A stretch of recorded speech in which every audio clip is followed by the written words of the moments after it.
Shalom saudara dan saudari yang dikasihi. Hari baru, hari yang diberkati untuk mendengarkan firman Tuhan dari Pastor Chris Oyakilome. Haleluya. Bertemu kita semula di segmen Rhapsody Reality. Hari ini, Pastor Chris berkongsikan satu message yang bertajuk Berialah harapannya, memberikan kamu inspirasi. Puji Tuhan. Roma 5 ayat 5, ayat Injil tema kami pada hari ini berkata, dan harapan itu tidak akan mengecewakan kita, kerana kasih Allah telah dicurahkan di dalam hati kita oleh Roh Kudus yang telah dikurniakan kepada kita. Haleluya. Alkitab menunjukkan kepada kita bahawa harapan adalah salah satu prinsip yang akan wujud di masa yang akan datang. Harapan adalah keupayaan untuk menjangka dan memprojekkan ke masa depan. Puji Tuhan. Yesus menunjukkan harapan di dalam doanya yang indah dan menginspirasikan itu dalam Yohanes 17 ketika dia menyerahkan para muridnya ke tangan Bapa. Dia berfirman dalam Yohanes 17 ayat 20. Aku berdoa bukan untuk mereka sahaja, tetapi juga untuk orang yang percaya kepadaku melalui pemberitaan mereka. Haleluya. Ianya sungguh menakjubkan bagaimana Yesus telah mempercayai Bapa dengan harapannya untuk masa depan murid-muridnya dan juga untuk orang yang percaya kepadanya melalui kesaksian mereka. Dia bukan sahaja mempunyai iman, tetapi juga harapan. Dia memandang kepada Bapa dengan harapan. Hal ini sungguh menginspirasikan. Haleluya. Terdapat satu lagi contoh di mana dia menunjukkan harapan yang begitu besar. Waktu itu adalah ketika dia berdoa dengan penuh kesedihan dan penderitaan di Taman Getsemani, sehingga kan peluh keluar dari tubuhnya seperti titisan darah. Tetapi saya ingin kamu memerhatikan kandungan doanya. Alkitab mengatakan bahawa dia berdoa dengan berkata, Ya Bapa-Ku, jikalau boleh, biarlah cawan ini berlalu daripadaku.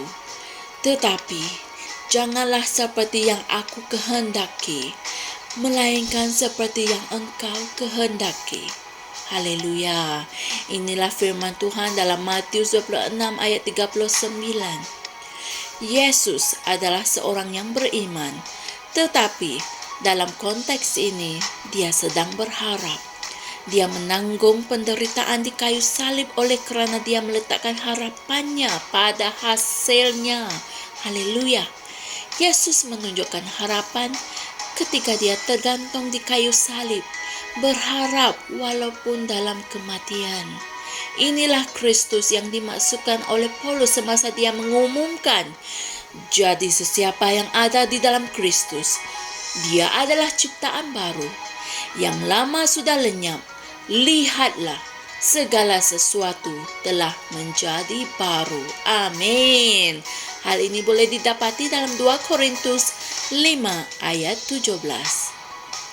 Sekarang kamu berada di dalam Dia, dan oleh itu kamu boleh berharap kepada Bapa seperti Dia, walaupun ketika menghadapi kematian. Dapatkah kamu berharap dalam doa agar mereka yang secara terang-terangan menentang Kristus boleh benar-benar percaya dan memalingkan hati mereka kepadanya seperti Saulus dari Tarsus dan menerima keselamatan bagi jiwa mereka melalui kuasa Roh Kudus? Pelajarilah nilai harapan. Firman itu menyatakan bahawa harapan itu tidak akan mengecewakan kita kerana kasih Allah telah dicurahkan ke dalam hati kita. Puji Tuhan. Hal ini didapati dalam Roma 5 ayat 5. Hendaklah dirimu diinspirasi oleh harapannya. Alkitab mengatakan bahawa harapan itu adalah sauh bagi jiwa. Puji Tuhan. Ibrani 6 ayat 18 hingga 19 berkata, supaya oleh dua kenyataan yang tidak dapat berubah itu, yang mustahil bagi Allah berdusta tentangnya, kita yang mencari perlindungan memperoleh dorongan yang kuat untuk menjangkau harapan yang terletak di hadapan kita. Harapan itu adalah sauh yang kuat dan aman bagi jiwa kita. Haleluya! Saudara dan saudari sekalian, mari kita sama-sama berdoa. Ya Bapa, melalui firman-Mu, aku berharap kemenangan, kejayaan, dan pencapaianku adalah kekal. Aku berdoa untuk semua jiwa di seluruh dunia, agar rahmat yang besar ditujukan kepada mereka pada akhir zaman ini, dan agar pekerjaan keselamatan dilaksanakan ke dalam kehidupan mereka semasa mereka mendengar Injil, bagi pujian dan kemuliaan nama-Mu. Haleluya.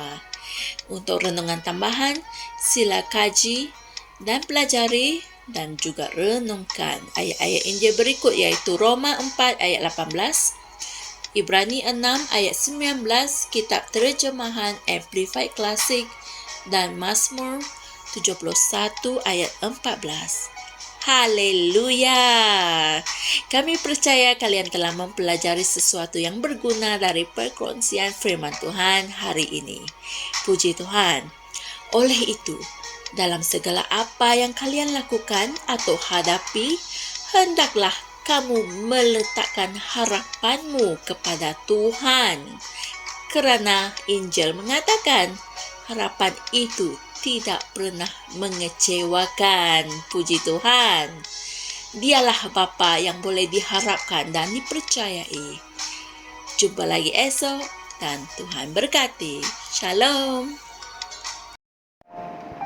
Kami percaya saudara-saudari semua telah diberkati dengan perkongsian firman dari Rhapsody Reality. Bagi sesiapa yang ingin menjadikan Yesus Kristus sebagai Tuhan dalam kehidupanmu, kamu boleh mengucapkan doa ini bersama dengan saya. Ya Tuhan Allah, aku mempercayai Yesus Kristus, Anak Allah yang hidup dengan sepenuh hatiku. Aku percaya Dia telah mati untukku, dan Allah telah membangkitkan Dia dari kematian. Aku percaya Dia hidup hari ini.